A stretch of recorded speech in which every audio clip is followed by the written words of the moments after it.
দর্শক, আমি আসাদুজ্জামান নূর এই মুহূর্তে অবস্থান করছি যে গতকালকে থেকে যে আগুন লেগে যে রাজধানী মহাখালী যে করাইল বস্তিটি রয়েছে, যে আগুন লেগে পুরো ছাই হয়ে পড়েছে এই করাইল বস্তিতে।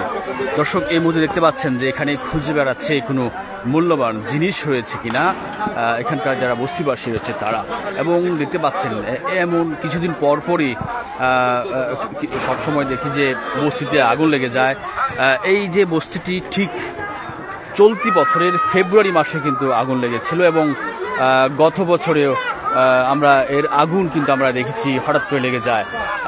আসলে আগুন লাগার কারণ এই পর্যন্ত কিন্তু আসলে অনেকেই বলতে পারে না, কিন্তু তার পিছনে কি কোনো কারণ রয়েছে কিনা এটি কিন্তু আসলে প্রশ্ন থেকে যায়। দেখতে পাচ্ছেন যে এখানে যারা এখানে যারা বসবাস করতেন তারা সবাই কিন্তু এখন যে আশ্রয়হীন হয়ে পড়েছে, যে যার যেখানে বাসা ছিল তারা সেখানে বসে রয়েছে, যেহেতু উপরে কোনো ছাদ নেই, থাকার মতো জায়গা নেই।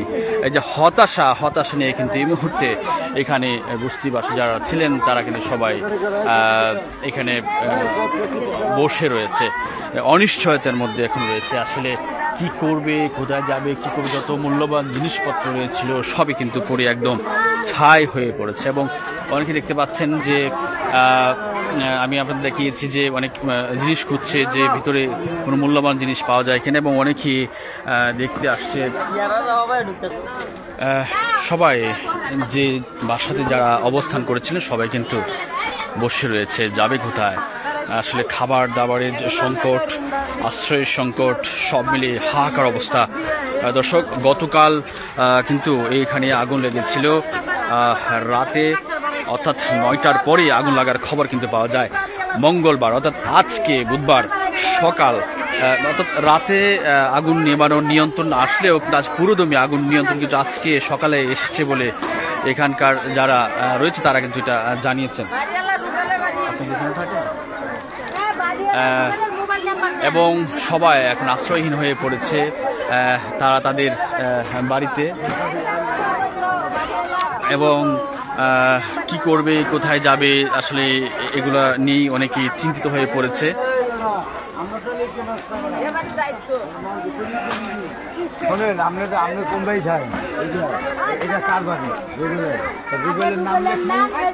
কয়টা রুম আর জনসংখ্যা কয়জন, ওই মধ্যে আপনিও থাকবেন। আমি একটু কথা বলতে চাই এখানকার।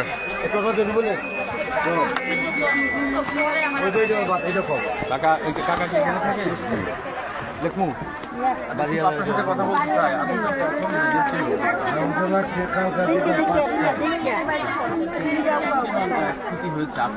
অনেক অনেক ক্ষতি হয়েছে। আমার 3 লক্ষ টাকার মাল ক্ষতি হয়েছে।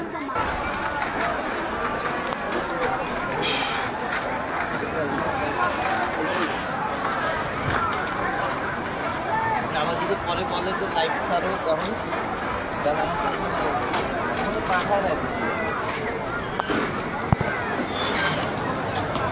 বলে কি করা লাগে, লাইফটা দিয়ে যদি হয়। এবং এই বস্তির একপাশে আবির্ভূত এলাকা গুলশান এবং অন্যপাশে বনানী। অর্থাৎ এই আগুন যদি আরও ছড়িয়ে ছিটিয়ে যেত বা পরে বিল্ডিংয়ে লেগে যেত তাহলে তার কিন্তু যে পুরো ভয়াবহতা কিন্তু আরও বেড়ে যেত। এখন যারা এখানে মাথা গুজার ট্রাই যারা দেখেছিল করেছিল তারা কিন্তু এখন মাথা গুজার ট্রাই